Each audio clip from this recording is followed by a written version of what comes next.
علم کیا ہے؟ علم رب کی پسند ہے، علم رب کا انعام ہے کہ اللہ تبارک و تعالیٰ نے انسان کو دنیا میں بھیجا تو اس کو یہ بات کا احساس پیدا کر دیا کہ انسان کے اندر یہ ضروری ہے کہ وہ ہمیشہ غور یہ کرے کہ جو دین، جو طریقہ، جس طریقے پر وہ چل رہا ہے، کیا وہ طریقہ اللہ کا ہے یا اپنے آباء و اجداد کے بنائے شدہ طریقے پر چل رہا ہے۔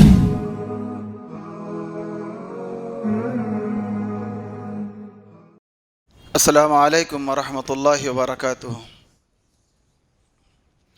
الحمد للہ نحمده ونستعینه ونستغفره ونعوذ باللہ من شرور انفسنا وسیئات اعمالنا من يهده الله فلا مضل له ومن يضلل فلا هادي له واشهد ان لا اله الا الله وحده لا شريك له واشهد ان محمدا عبده ورسوله ارسله بالحق بشيرا ونذيرا وداعيا الى الله باذنه وسراجا منيرا اما بعد فان اصدق الحديث كلام الله وخير الهدي هدي محمد صلى الله عليه وسلم وشر الامور محدثاتها وكل محدثة بدعة وكل بدعة ضلالة وكل ضلالة في النار۔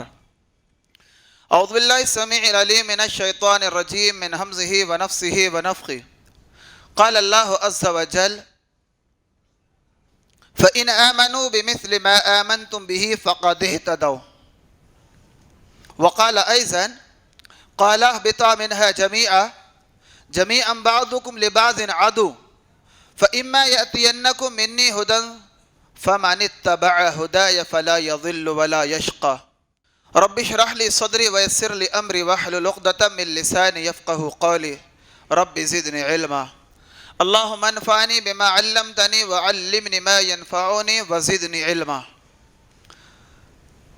ہر قسم کی تعریف اس اللہ سبحانہ و تعالیٰ کے لیے لائق و زیبا ہے جس کا کوئی ہمسر اور جس کا کوئی شریک و ساجی نہیں۔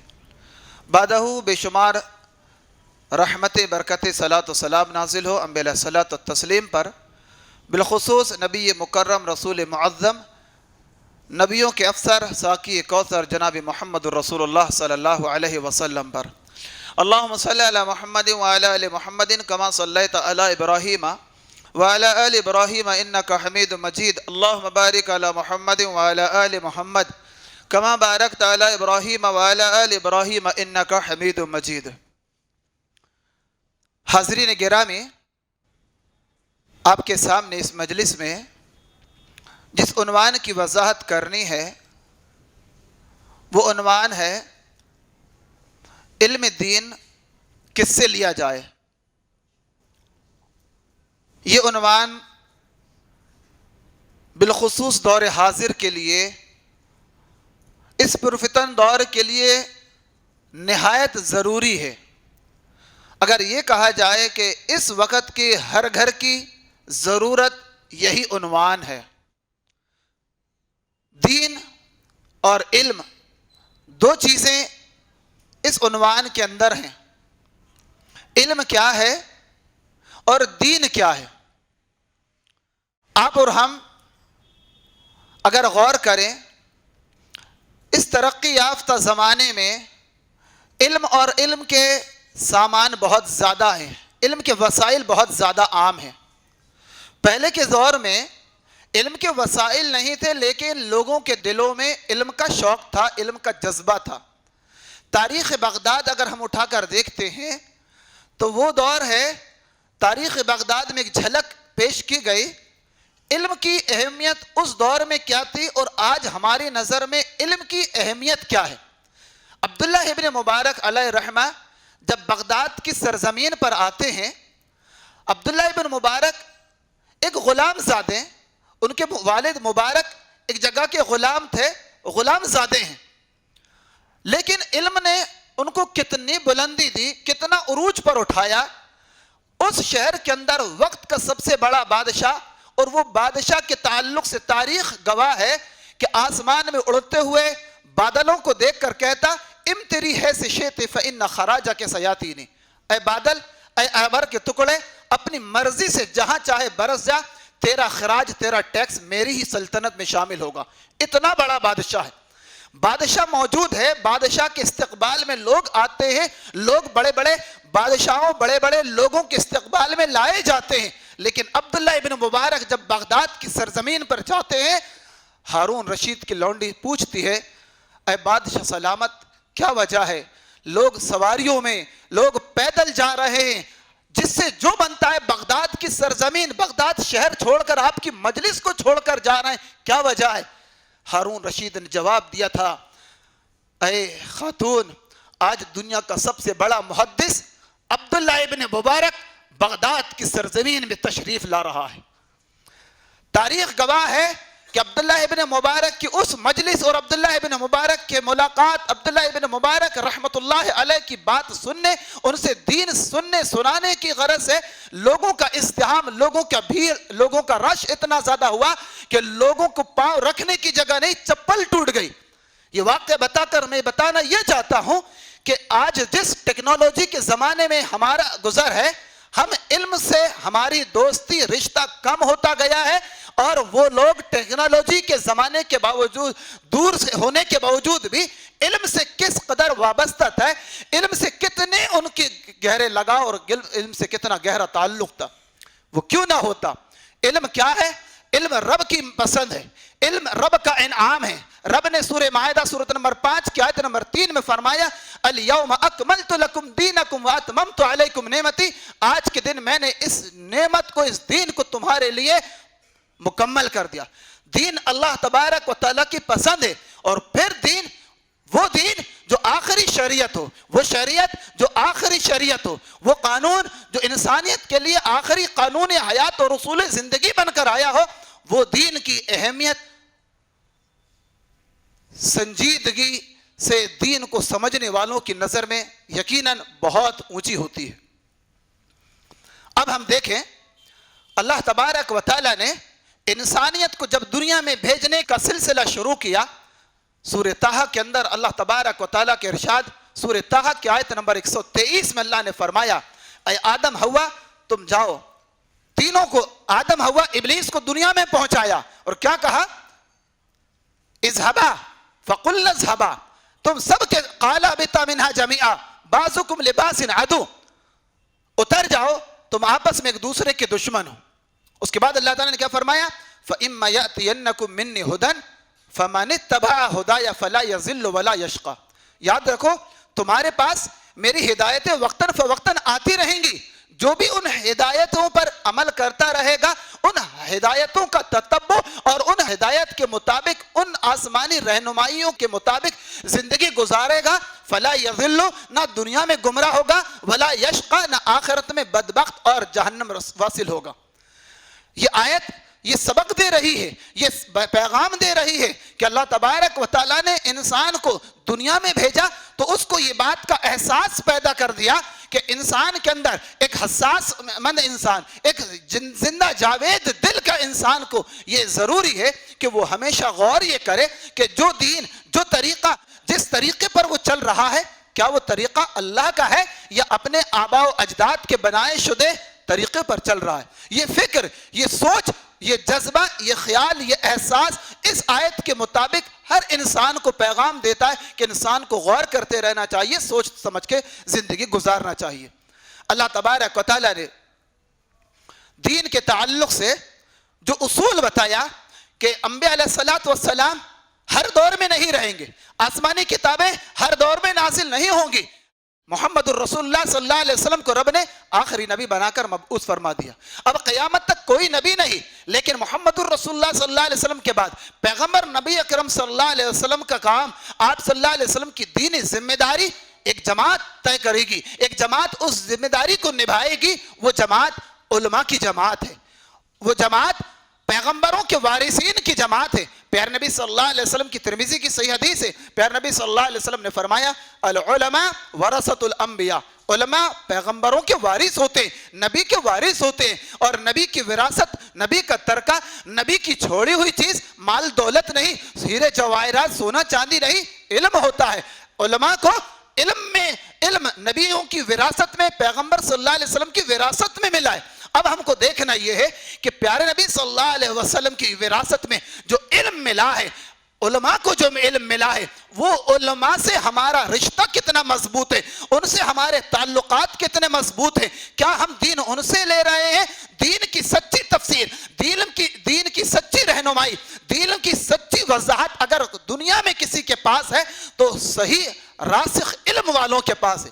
اللہ تبارک و تعالی نے ان علماء کو پیغمبر محمد صلی اللہ علیہ وسلم کے بعد امت کی ہدایت، امت کی رہنمائی کے لیے منتخب کیا ہے۔ یہ امت کے بہت بڑے، ہمارے لیے بہت بڑے، امت کے لیے محسن ہیں، خیر خواہ ہیں، کیونکہ علماء کا موجود ہونا اس بات کی نشاندہی، اس بات کا پیغام ہے کہ اس بستی میں، اس جگہ پر، اس شہر میں خیر موجود ہے۔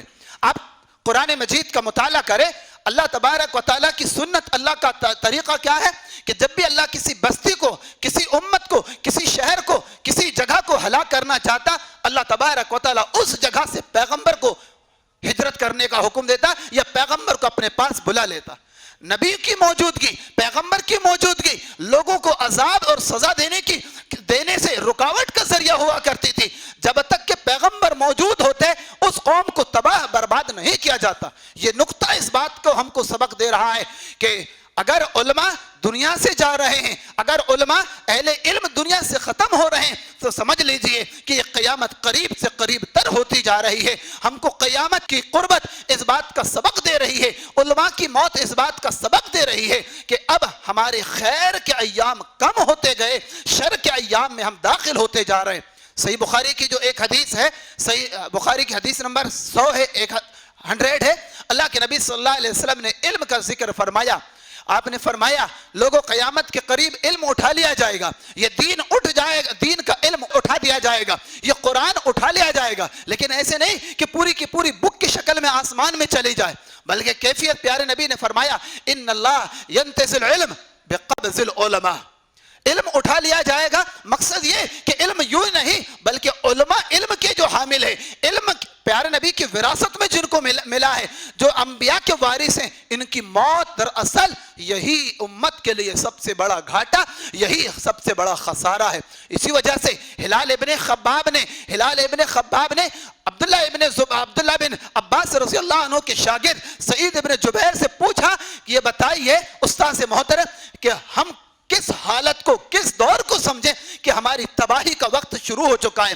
فرمایا اذا ذهب علماؤہم، جب علماؤں کی موجودگی تمہارے درمیان سے کم ہوتی جائے، یاد رکھ لو کہ جب علماؤں کی موت آنے لگے، علماء مرنے لگے، علماؤں کا انتقال ہو جائے، یاد رکھ لو کہ اب تمہاری ہلاکت کا، تمہاری تباہی کا وقت قریب آ گیا۔ اب ایسے حالات میں ہم جو گزر رہے ہیں، ہر طرف ٹیکنالوجی کا زمانہ ہے، ہمارے نوجوان آج ڈاکٹر، انجینئر اور بڑی اونچی ڈگری کے حامل علماؤں سے دور ہیں۔ کیوں؟ ایک تو یہ ہے کہ علماؤں کو جدید مسائل سے وابستگی نہیں، یہ علماء اپڈیٹڈ نہیں، یہ علماء نئے مسائل کے جانکار نہیں، یہ پرانے گھسے پٹے مسائل بیان کرتے ہیں۔ ہم کو نئی چیز چاہیے، نیا زمانہ ہے۔ میرے بھائیوں یاد رکھ لو، یہ جدت ترازی نے آج امت کو خیر امت کے شرف سے دور کرنے کی پوری کوشش کر دی۔ آج ہمارے نوجوان دین بجائے علماء سے لینے کے بجائے ہم یوٹیوب سے لے رہے ہیں، ہم انٹرنیٹ سے لے رہے ہیں۔ ہم کو پتا ہے کہ وہاں پر جو بیٹھے ہیں وہ کون ہیں، کیا ہیں۔ علم لینے کے لیے میں آپ کے سامنے کچھ شرائط، کچھ اسلاف کی ہدایت کی بنیاد پر کچھ باتیں رکھوں گا۔ میرا عنوان بہت وسیع ہے لیکن بہت ہی مختصر میں اپنے چند منٹ کو، اپنے وقت کو دیتے ہوئے آپ کے سامنے چند بات پیش کرتا ہوں۔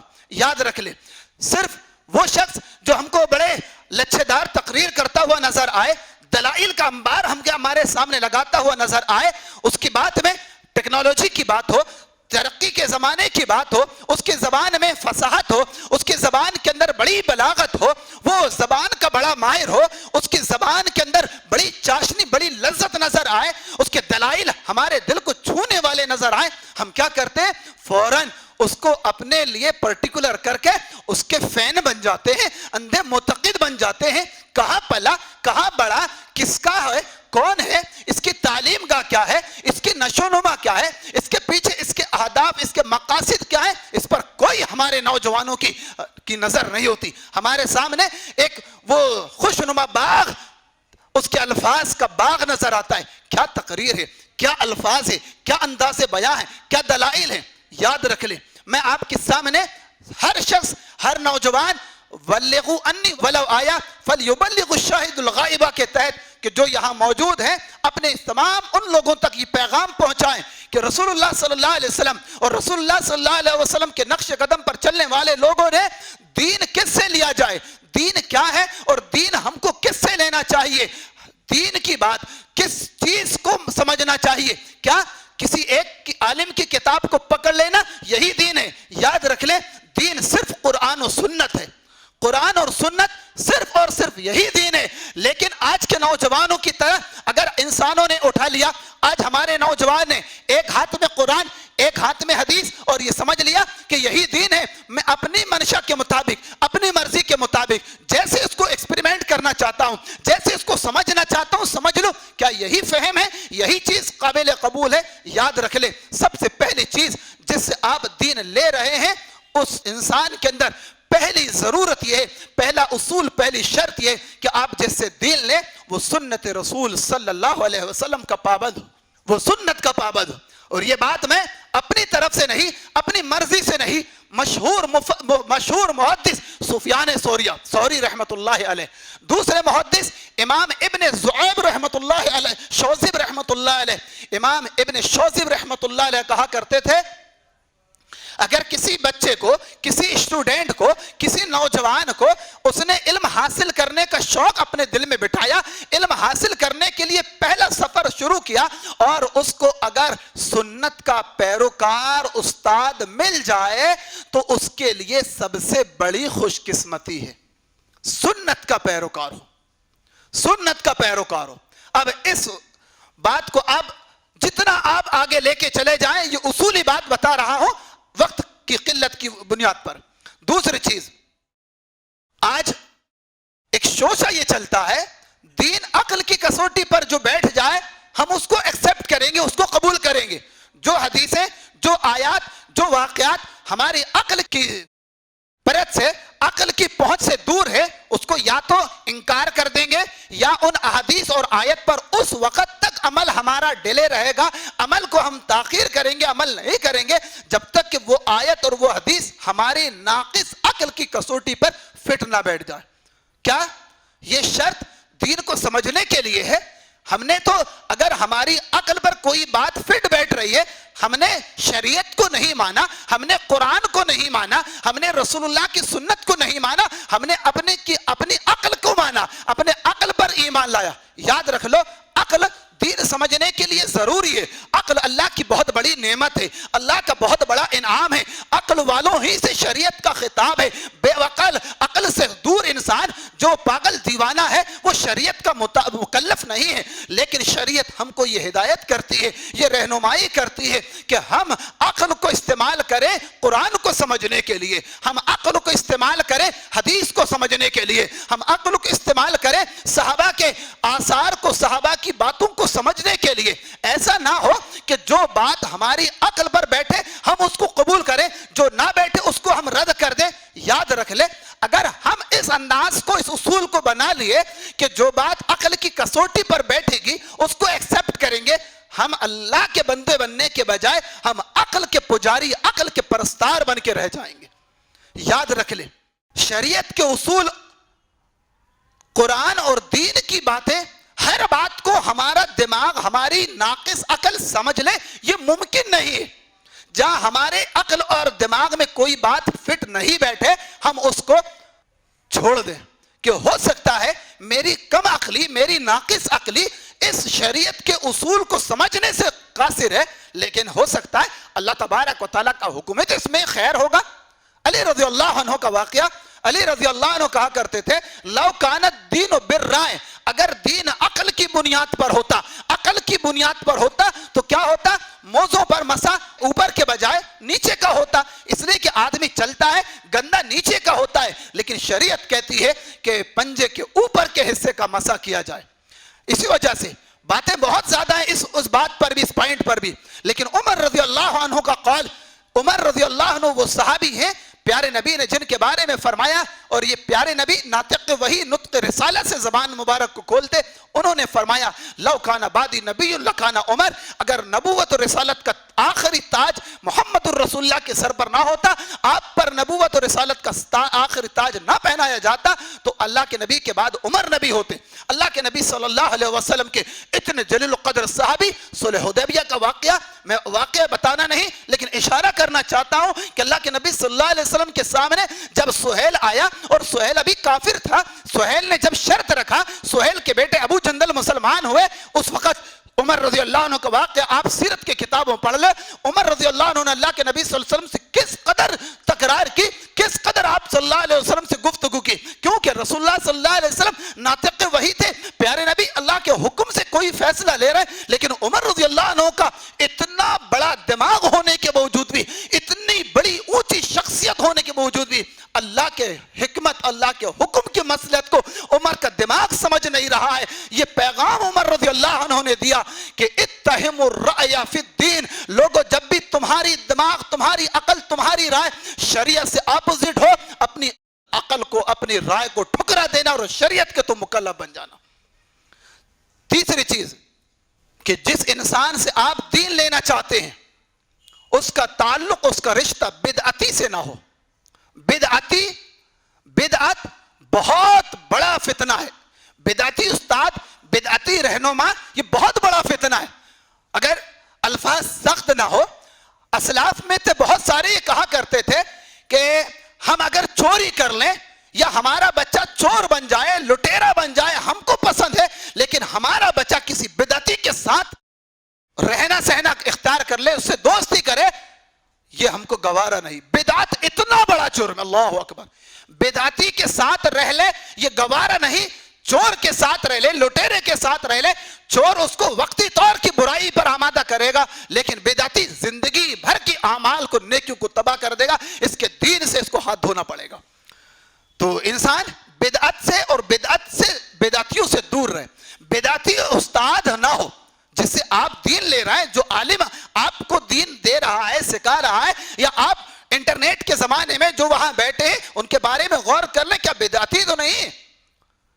ابن سیرین رحمت اللہ علیہ, ابن سیرین کون ہے؟ یہ انس ابن مالک اور ابو ہریرہ کے شاگرد ہیں. 123 میں ان کی وفات ہوتی ہے. ابن سیرین کتنے بڑے محدث, صحابی رسول انس رضی اللہ عنہ کے شاگرد ہیں. ابن سیرین رحمت اللہ علیہ کے پاس دو لوگ آئے اور انہوں نے کہا ہم آپ کو قرآن کی چند آیات سنانا چاہتے ہیں. ابن سیرین رحمت اللہ علیہ نے اعراض کر لیا اور کہا میں آپ کی ایک آیت بھی سننا گوارا نہیں. کہا ٹھیک ہے, نہیں حدیث سنانا چاہتے, کہا پسند نہیں, کہا آیت سنانا چاہتے, کہا ولا بھی آیا, تمہاری زبان سے ایک آیت بھی مجھے سننا پسند نہیں. وہ لوگ ناراض ہو کے چلے گئے. ظاہری چیز ہے, ہماری مجلس میں اگر کوئی آیت سنانے بولے, قرآن سنانے بولے, تو لوگ اگر نہ سنے تو لوگ کہیں پاگل ہیں, قرآن سے اعراض, قرآن سے نفرت. ابن سیرین رحمت اللہ علیہ نے اس وقت جو جواب دیا تھا, میرے نوجوانوں, میری ماؤں بہنوں, میرے بھائیوں, یہ اصول اور یہ ابن سیرین رحمت اللہ علیہ کی بات اپنے ذہن و دماغ میں پتھر کی طرح نقش بنا کر بٹھا لو. ابن سیرین فرماتے ہیں کہ مجھے ان کی قرآن سننے سے اعراض نہیں, مجھے ان کے حدیث سننے سے اعراض نہیں اور اعتراض نہیں. اعتراض اس پر ہے کہ وہ آیت اور وہ حدیث جو بیان کرے اس کا مفہوم کس انداز سے بیان کرے. ہو سکتا ہے ان کا مفہوم جو اپنی مرضی سے من گھڑت انداز میں بیان کرے اور میرے دل میں وہ مفہوم بیٹھ جائے, میں تو گمراہ ہلاک ہو جاؤں گا, میں تباہ ہو جاؤں گا. کون کہہ رہے ہیں؟ انس رضی اللہ عنہ کے شاگرد کہہ رہے ہیں. یہ بات انہوں نے کیوں کہی بھائی؟ انس رضی اللہ عنہ کی وفات کا وقت ہے. ابن ابی حاتم نے اس واقعے کو ذکر کیا, انس رضی اللہ عنہ کی وفات کا وقت ہے. انس رضی اللہ عنہ کے پاس جب یہ لوگ گئے شاگرد, کہا یا معاشر شباب, اے نوجوان بچوں, اتقوا اللہ, تم اللہ سے ڈرو. کیوں, کس چیز میں ڈرو؟ کہا یاد رکھ لو ان ھذا العلم دین, یہ علم جو ہے دین ہے. انظروا امن تاخذون دینکم, تم دین کس سے لے رہے ہو اس پر تمہاری پوری غور فکر ہونا چاہیے. آپ اور ہم سبزی لیں گے, اس پر غور کریں گے, چند روپے کی 10-20 روپے کے سامان پر ہماری تحقیق ہوگی, اچھا دینا, برا مت دینا, برابر دینا. لیکن دین کے تعلق سے ہماری سوچ, ہماری کتنی زیادہ کوشش رہے کہ جس دین پر ہم چل رہے ہیں، جس دین کو ہم سمجھ رہے ہیں، جو دین، جو شریعت، جو راستے پر ہم چل رہے ہیں، کیا یہ محمد رسول اللہ صلی اللہ علیہ وسلم کا بتایا ہوا راستہ تھا؟ میرا وقت ختم ہو رہا ہے لیکن چند باتیں کہنا ضروری ہے۔ چوتھی چیز جو بہت ضروری ہے کہ علم جس سے حاصل کرنا ہے، ہم جس سے علم حاصل کرنا چاہتے ہیں وہ دیکھیں کہ وہ صرف زبان کا دھنی ہے یا عمل بھی کچھ ہے اس کے اندر۔ کچھ لوگ ایسے ہوتے ہیں کہ جو اپڈیٹ ہوتے ہیں، زبان سے تو بہت زیادہ فراٹے دار تقریر، لیکن عمل میں زیرو، عمل میں صفر ہوتے ہیں۔ محمد بن صالح الفوزان رحمت اللہ علیہ نے اس آیت کریمہ سے یہ نقطہ پیش کیا کہ انما یخشى اللہ من عبادہ العلماء، کہ اللہ تبارک و تعالیٰ سے واقعی معنوں میں اگر ڈر رہا ہے تو وہ عالم ہے، اور جو ڈر رہا ہے، جو عالم ہے اور ڈر رہا ہے تو یقیناً یہ اس کے لیے ضروری چیز ہے۔ یعنی ایسا شخص ہے، علم اللہ تعالیٰ نے اس کو دیا اور علم کے تقاضے کے مطابق عمل کر رہا ہے، تو دین ایسے انسان سے لیا جائے، علم اس سے حاصل کیا جائے۔ ابراہیم نخعی اپنے زمانے کے بہت بڑے محدث تھے۔ ابراہیم نخعی کہتے تھے کہ کان الرجل اذا اراد ان یاخذ عن الرجل نظر فی صلاتہ فی حالہ وفی سمتہ ثم یاخذ عنہ، کہ تابعین کے زمانے میں، اس دور میں اگر کوئی کسی سے حدیث سنانا چاہتا تو پہلے جاتے اس کے پاس، استاذ محترم آپ مجھے درس دے دیجئے، مجھے یہ بتائیں، یہ نہیں کہتا، پہلے جا کر کچھ دن اس کے پاس دیکھتا کہ اس کی نماز کیسی ہے، اللہ اکبر، اس کے اخلاق کیسے ہیں، اس کے معاملات کیسے ہیں، اس کی عملی زندگی کیسی ہے۔ اگر عملی زندگی اس کو اطمینان بخش نظر آتی، ثم یاخذ عنہ، اس کے بعد اس سے دین یا دین کا علم حاصل کرنے کی کوشش کرتا۔ پانچویں چیز جس سے ہم دین حاصل کرنا چاہتے ہیں، اس کے لیے ضروری یہ ہے کہ وقت کے معاصر، اس وقت کے معاصر علماؤں نے اس کی بہتری کا چرچا کیا ہو کہ فلاں عالم بہت اچھے عالم ہیں، علم ان کا بہت پختہ علم ہے، فلاں، یعنی وقت کے علماء نے، امام سیوطی رحمت اللہ علیہ نے شرط رکھی، امام صالح العثیمین نے، امام صالح الفوزان نے، امام شیخ البانی رحمت اللہ علیہ، بلکہ البانی رحمت اللہ علیہ نے تو ایک نقطہ اور بھی اس میں ایڈ کیا، کہتے ہیں کہ امام شاطبی رحمت اللہ علیہ کا یہ قول جو ہے کہ وقت کے معاصر، وقت کے موجود علماء کے درمیان اس کی کیا ویلو ہے، اس کا کیا مرتبہ ہے، وقت کے علماء اس کے بارے میں کیا کہتے ہیں، یہ چیز پہلے ضروری ہے اس کی بات پر عمل کرنے سے پہلے۔ کہتے ہیں کہ ایسا نہ ہو کہ زبان کا تو بڑا ماہر ہو، بڑا فصیح اللسان ہو، لیکن بدعتی ہو یا اپنی چرب زبانی سے ہم کو ہلاک کرنے والا ہو۔ لہٰذا چھٹویں چیز جو ضروری ہے کہ وہ شخص جس سے ہم دین لینا چاہتے ہیں وہ بذات خود قرآن اور حدیث کا علم رکھتا ہو، بذات خود اس کو عربی زبان پر مہارت ہو، عربی زبان کے محاورات اور عربی زبان کی فصاحت و بلاغت کا بھی علم ہو۔ کیوں بھائی؟ امام شافعی رحمت اللہ علیہ نے یہ شرط نقل کی، یہ امام شافعی کا قول ہے۔ امام شافعی نے ایک واقعہ ذکر کیا کہ ایک شخص تھا، دیکھو ابن تیمیہ کہتے ہیں نیم حکیم، یہ فارسی کا قول ہے لیکن یہ ابن تیمیہ نے اپنے مجموعۃ الفتاوی 5ویں جلد میں ذکر کیا کہ نیم حکیم خطرے جان اور نیم ملا خطرہ ایمان۔ ادھورے انسان سے اگر آپ نے علم حاصل کرنا شروع کیا تو کیا ہوگا کہ نیم حکیم خطرے جان، آپ ادھورے ڈاکٹر کے پاس چلے جاؤ گے، تھیلا چھاپ کے پاس، آپ کو ایسی ٹیبلٹ دے گا کہ ایک ہی میں آپ آڑے ہو جائیں گے۔ ایسا نہ ہو۔ ایسا ہی یہ شخص، ایک طبیب، ایک حکیم کے پاس ایک شخص گیا اور اس نے کہا کہ یہ حدیث ہے کہ حبۃ السودا فی شفاء کل شیء الا السام، کہ حبۃ السودا میں ہر مرض کی دوا ہے موت کے علاوہ، لیکن اس نے جو ڈاٹ تھا با کی جگہ اس کو یا کا ڈاٹ دیکھا کہ حیۃ السودا فی شفاء کل شیء۔ دیکھیں عربی میں کیسی باریکی ہے، حبۃ دانا کلونجی اور حیا بلیک اسنیک کالا سانپ۔ اس نے کیا کیا، حکیم نے، اس طبیب نے کیا کیا، کالا سانپ پکڑا اس حدیث کی بنیاد پر، اس کو کھا لیا، فماتا، مر گیا۔ لہٰذا ہم جس سے دین لینا چاہتے ہیں اس کے اندر علم کی دسترس ہونا چاہیے، عربی کی فصاحت، بلاغت، اور اس دور میں یہ محاورات کس پس منظر میں کہے جاتے تھے، یہ بات کس وجہ سے کہی جاتی تھی، یہ ساری باریکیاں اس انسان کے اندر ہونی چاہیے۔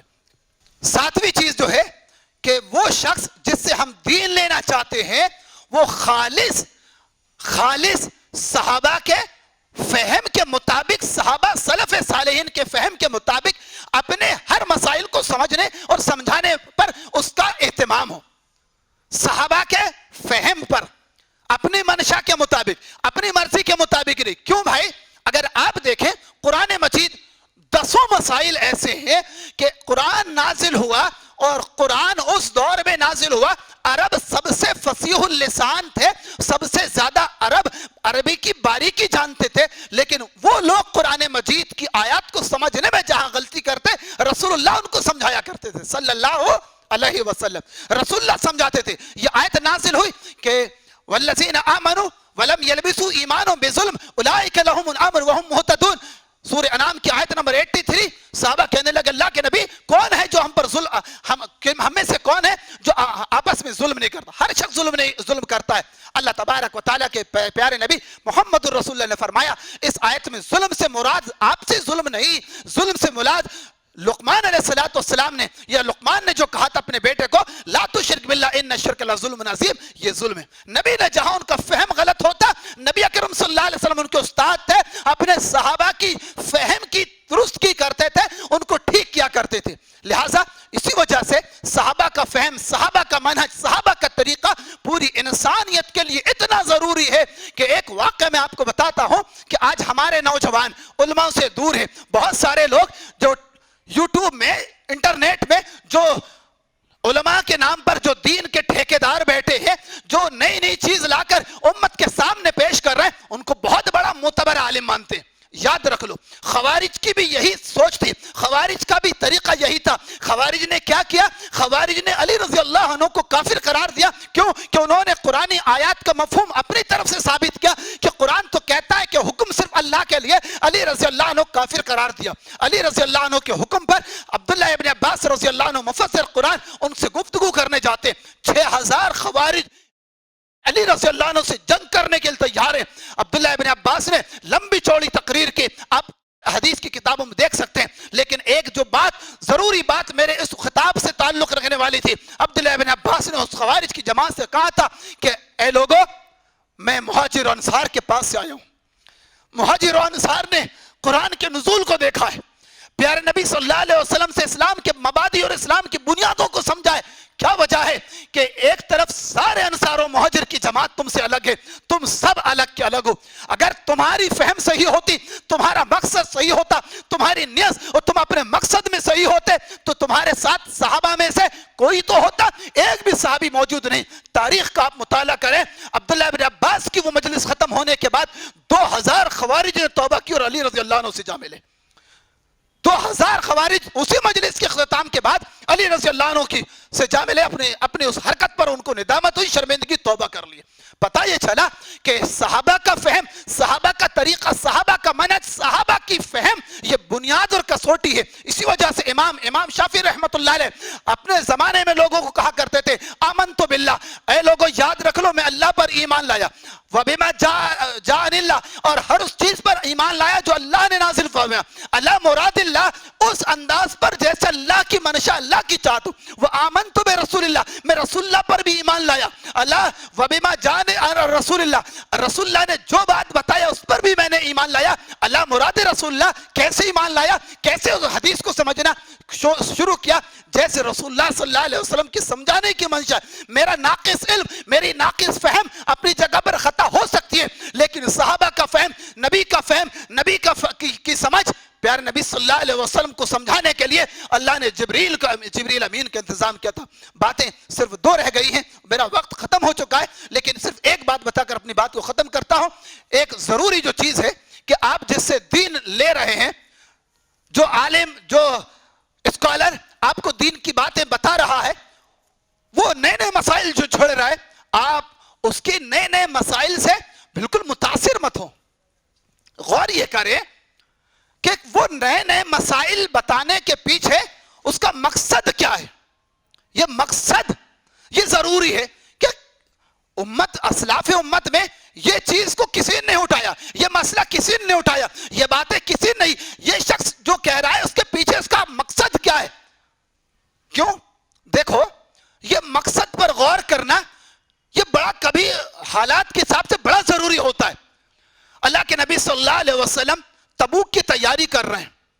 11واں پارہ آپ اٹھا کر دیکھ لیں, تبوک کے اللہ کے نبی تیاری کر رہے ہیں. اللہ کے نبی صلی اللہ علیہ وسلم کے پاس منافقوں کا گروہ آتا ہے اور کہتا ہے کہ ہم نے مسجد بنائی ہے. اللہ اکبر.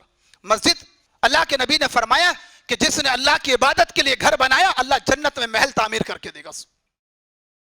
پیارے نبی صلی اللہ علیہ وسلم سے کہا کہ مسجد بنائی ہے, مقصد یہ کہ ہم دور دراز بارش میں, جاڑے میں, فلاں میں آ نہیں سکتے مسجد قباء.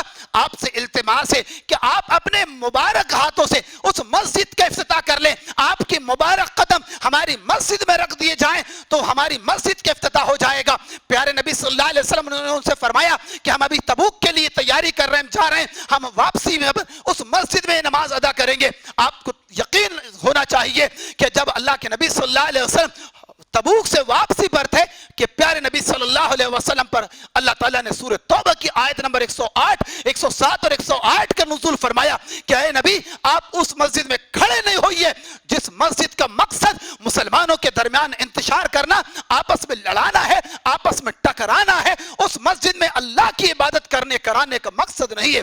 پیارے نبی نے سیدنا مان رضی اللہ عنہ کو اور چند صحابہ کو بھیجا کہ جاؤ اس مسجد میں جو نام سے بنائی گئی کہ محمد الرسول اللہ کی امامت سے اس مسجد کا افتتاح کیا جائے. پیارے نبی نے فرمایا اس مسجد کو نظر آتش کر دو, جلا دو, خاک کر دو. لہٰذا جس انسان سے آپ متاثر ہو رہے ہیں, جس کے گرویدہ ہوئے ہیں, آپ یہ میری ان باتوں پر سنجیدگی سے غور کیجئے. کہیں اس کا یہ مقصد تو نہیں کہ آپ کو دین سے پھیر دے. خلاصہ میری بات کا نچوڑ لب لباب اور مقصد یہ ہے کہ میرے بھائیوں, صحابہ کے فہم, صحابہ کا منہج, صحابہ کا طریقہ, صحابہ کے اصول, صحابہ کے ضوابط, یہ انسانیت کے لیے بالکل بہت ضروری ہے.